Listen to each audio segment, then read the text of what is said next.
ശ്രീനാരായണ ഗുരുവിന്റെ ബാല്യകാലം.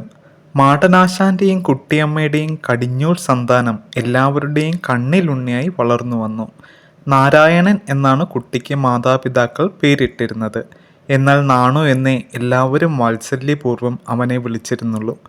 മുട്ടിലിഴഞ്ഞു നടക്കുമ്പോഴും പിച്ച വെച്ച് നടക്കുമ്പോഴും സാധാരണ കുട്ടികളിൽ കാണാത്ത വിധത്തിലുള്ള ഒരു ഒതുക്കവും അപൂർവമായൊരു കാന്തിയും നാണുവിനുണ്ടായിരുന്നു. അവന്റെ കുഞ്ഞു പുഞ്ചിരിയിൽ ശലഭങ്ങൾ പോലും മതിമറന്നു പറന്നു.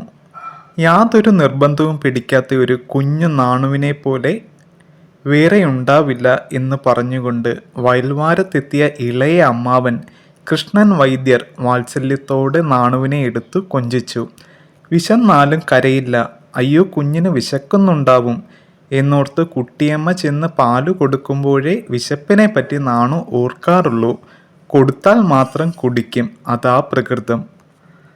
മാടനാശാൻ നാണുവിന്റെ തിളങ്ങുന്ന കണ്ണുകളിലേക്ക് നോക്കി മന്ദഹാസത്തോടെ കൃഷ്ണൻ വൈദ്യനോട് പറഞ്ഞു.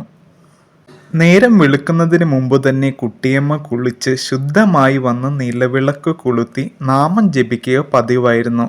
അപ്പോൾ നാണുവും എഴുന്നേറ്റ് കണ്ണു തിരുമ്മി അമ്മയുടെ അടുത്ത് വന്നിരിക്കുമായിരുന്നു. പിന്നെ പിന്നെ ചെറിയ ശബ്ദങ്ങളുണ്ടാക്കി അവനും അമ്മയുടെ പ്രാർത്ഥനയിൽ ലയിച്ചിരിക്കുക പതിവായി.